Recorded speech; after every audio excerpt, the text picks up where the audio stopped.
Hey, what's good, family? Farm and Garden Haul. We're looking at what we got out of the garden this year. Yeah. Now, where did I get these seeds, or where did I get them from? Now, you see the bell peppers here? I harvested seeds that I got from the grocery store, grocery market, the supermarket. When we get bell peppers or whatever to eat for dinner, you just save some, you dry them out on a paper towel, and you can save them. Now, you see pot, ground. That's just whether I grew them in a pot or I grew them in the ground. I had to do a lot of growing in pots this year because we don't have a great gardening space for garden beds where I can grow them directly into the ground. Now you can kind of see the size difference of something that you grow in the ground versus something you grow in the pot. The one on the one on those plates right there, on the red plate that I'm holding up right now, that's grown in a pot. And you can kind of see the one on the table without that are not on the plate. Those were grown from the ground. And you can kind of see just the average size of the one grown in the ground is bigger than the one grown in the pot. Why is that?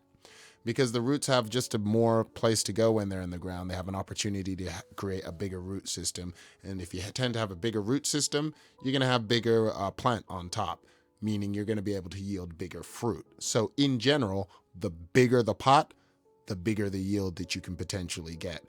And the biggest yield you can get will always be growing it in the ground.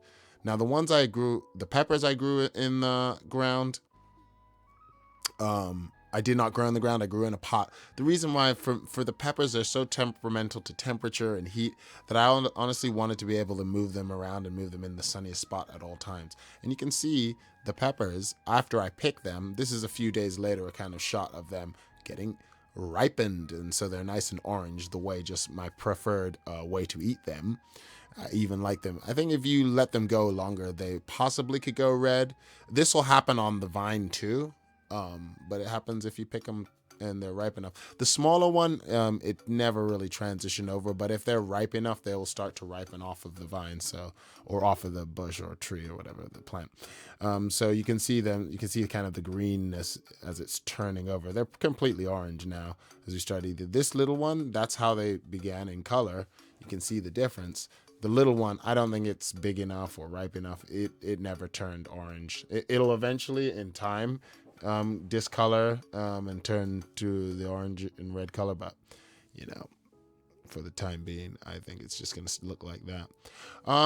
So we got the seeds from a packet of Roma seeds. We just bought those from the store. Those, I mean, we could say you can salvage Roma seeds, but because of the kind of gelatinous nature of the inside of tomatoes, I tend to just eat them. I just the bell peppers, when you cut them up, it's kind of a big cavern where it's easy to harvest the seeds from. So I mean, seeds are relatively cheap. It's just fun to be able to grow another plant from something that you grew. Now you could take those tomatoes and just stick them in the ground whole during the next growing season, and you'll probably get something that grows off. Or you could just bury them now, and over time, it'll they'll become plants when the season is right. And you can see the size of the bell peppers are pretty decent for something being grown in a pot. And again, I put the peppers in the pot because we don't have very good bed situation in the back. We really don't have any beds. We have a deck. And a bunch of I think if you've watched some of my videos, you've seen kind of what the backyard looks like where the chickens roam. It's not a very good place to grow plants, vegetables, fruits and vegetables, and there's a lot of cover from the trees from the sunlight. So for me, growing them in pots allows me to move them around on the deck and kind of try to fish for the most optimal spot of sunlight. And as kind of the sun cycles change, I can kind of move the plants around with that. And so it helps a little bit, if it's not in one place. Also, if there are pests bothering it and the chickens are bothering at it, I can move them around. Funnily enough, the chickens really like the marigolds. They didn't really bother with the tomatoes or the bell peppers or the serrano peppers.